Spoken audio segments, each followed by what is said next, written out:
Hey, what's up everyone? Morey Croson here, and today we're going to be going over the fundamentals of a great release, and we're going to start the video right now.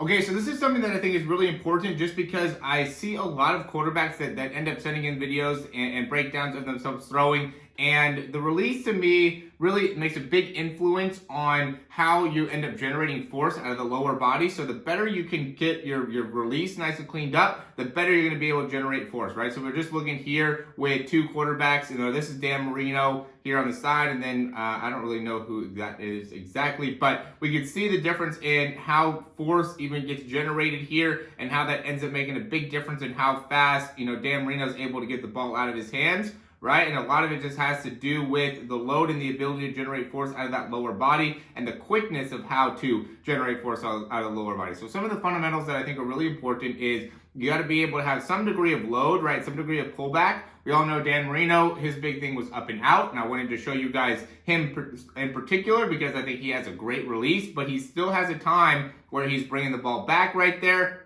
then he's coming up and coming right out and through. We can see he really bends over to the side a lot in order to create a lot of force out of his, you know, kind of trunk and lateral lean. So he's a good sized person and has a lot of strength in kind of the lateral part of his body in order to make that happen. But we get a pullback, not bringing the ball too far back behind the head, and then full extension of the elbow as it comes through.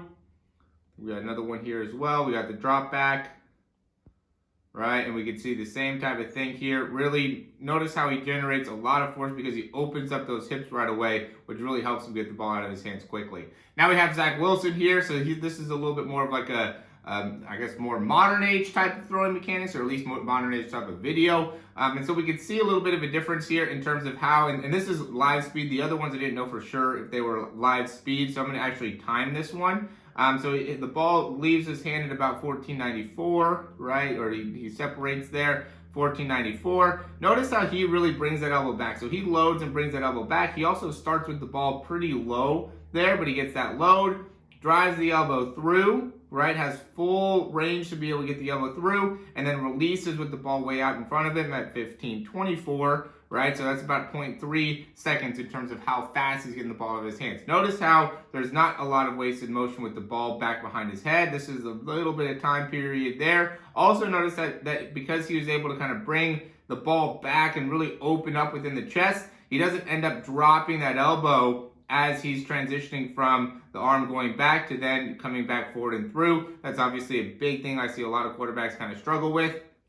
Now we have Josh Allen. This one's again in slow motion, so we can't really see exactly time period wise where he's at. But again, notice how he is doing a great job of pushing a lot of his force straight, right? That ends up being a huge thing, guys, is you got to be able to know how to generate force off that back leg to make it so it's straight, so then you don't have wasted motion in the arm. I see a lot of guys that as they're coming through with the arm, they end up allowing the ball and the arm and the elbow to come way too far out to the side rather than being able to come right up and through. And I think a lot of that has to do with coming too far around in the actual throw. So yeah, you're just driving that elbow right through, maintains a really good position within the wrist. Make sure that you're keeping your pinky coming forward like that, right? Notice how as he's coming through, he's allowing that to get a good amount of external rotation right there. So he's kind of bending that arm fully back there. It's harder to do it without, like a football, without during the throw, but you can see how he's got all that bend, but then as he's coming through, while he is flicking his wrist like this, he's also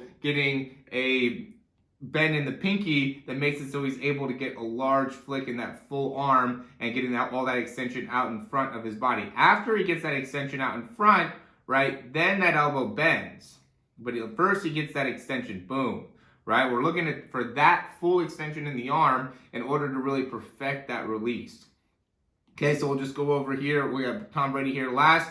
So part of it, what ends up being important is the load, right? Kind of loading up. Then it ends up being that elbow drive, right? And making that elbow drive be really close to the ear, right over the shoulder. We don't want that elbow drive to be coming too far out to the side. We want that elbow to be coming up and through. After the elbow comes up to the ear, now is when that wrist is really coming forward and through with a lot of velocity there, right? So we can see that there's a bend in the elbow. wrist is coming through with a lot of velocity, and then full extension out of the wrist and out of the elbow as we're releasing, and then from there, bringing the ball straight downwards after you release the ball, not trying to come too far across. We really want to make sure we're bringing the ball down. Now, Tom Brady kind of ends up to the side a little bit as he comes through, but that's just because he releases the ball so high. So he's here, and all this is straight down, and then he kind of comes across. So big thing is making sure that you're pulling the ball down as you're releasing in order to really maximize your overall release pattern. As always, guys, thanks for watching the video. If you've gotten anything out of it, go ahead and click that thumbs up down below. That really helps us out a ton. Click the subscribe button if you haven't already, and you can also click the notification bell in order to get new notifications when we have new videos. And if you guys want to check out any of the breakdowns or any of the free things that we offer, we have a 7-day free program. We have a free ebook. That's all down in the description down below, as well as our programming. We have a 3-month option as well as a monthly option. It ends up only being a difference of $50 over 3 months to be able to get the monthly option that comes with more personalized programming. So I highly recommend you guys checking that out. Again, all of that is down in the description. Comes with breakdowns, comes with workouts. We want to give you all the value that we possibly can to make sure you're able to make a ton of improvements here this off season. Thanks for watching. Talk to you soon.